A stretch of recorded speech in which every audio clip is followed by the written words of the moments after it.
Hello, I'm Scott Krijnen, and I've had a wonderful opportunity to teach in many, many different fields over the last 16 years. Between Castillero Middle School, Redwood Middle School, the Palo Alto Chamber Orchestra, the Cambrian Symphony, and guest conducting with Stanford, Saratoga High, and San Jose State, I've had the chance to see a lot of different situations. Many proud moments from all these different environments. One of these that comes to mind is a young man who had a very hard time making sound in public. He was autistic, and having attention placed on him was incredibly stressful for him. So I went over to him and I asked him, how about this? I'm going to walk over to the corner, I'm going to start kicking my arms and legs in every which direction, and every student will start looking at me. Now when they're all looking at me, you just go ahead and start to play. So I did, and I went to the corner and I moved my arms all over the place, making big gestures, and of course, the other 60 students looked at me. And what did this young man do? Nothing. Sat in silence, and it was fantastic. There are so many types of learners and so many types of people that we want to serve while we are teachers. We have to find any way to make sure that they can find and feel success while they're in our classrooms. There are other moments, of course, as well, which leads to the next question on your list, which is what significant challenges have we had here at Castillero? Well, one of them was just having instruments. We're a voluntary integration school, which means we have about 400 students bussed in from around San Jose, and they didn't have access to instruments on their own. So one of our most significant challenges was getting instruments in students' hands. I firmly believe in free and equal access for every student. I want to make sure that everybody can participate regardless of the income that happens to be in their family. So what we did was we started raising money, and we raised over $300,000 over the last 16 years to purchase over 400 instruments.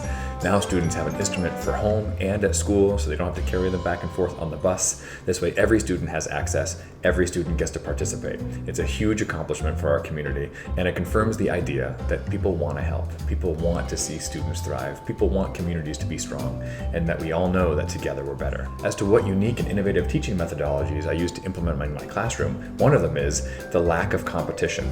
We don't have first chair, second chair, third chair, fourth chair. We just have an orchestra, and we're all trying to be at our best at all times. In an orchestra, everyone shares a stand. Everyone has the opportunity to model excellence as a musician, but also model excellence as a teacher. I can never be the only teacher in the room. That won't work. I need to have 80 teachers in the room, everyone doing everything they can to support everybody around them. So we'll have the outside musicians perform whatever task that is assigned, while the inside musicians are watching. The outside musician is the best musician in the world, and they're demonstrating to help the inside person see how the rhythm goes or how the sound should be made. The inside person is the best teacher in the world, and they're observing that individual to make sure that they are playing the correct rhythms, they are producing a correct sound. Now, in addition to that, not only do they observe, but they learn what I call constructive discourse, meaning that we learn to use language to build each other up, to support each other. So while saying good job is nice, it's not necessarily helpful. So we want to make sure to give specific feedback like, I noticed that your bow is parallel to the bridge.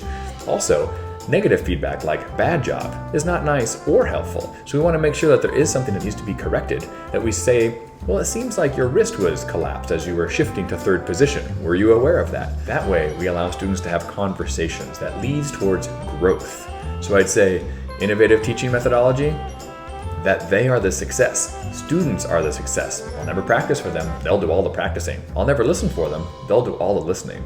I'll never share in the same way that they'll share with each other. As far as innovative, no iPhone. It's just humans learning how to be humans and how to celebrate, and that if we're willing to help one another and to listen and to communicate, that we all thrive. As far as other ways I continue to make a positive impact as a music teacher, I'm in contact with hundreds and hundreds of my students, writing recommendation letters for colleges, seeing where their careers are. Many of them become musicians, but many of them just become people in our world, and it's wonderful to hear about their successes. In addition to that, I just want to make sure that they all realize that I'm always here to unconditionally support them. We don't have to win first place at anything, because we don't compete. We just try to be our best selves. It's all we can really try to do.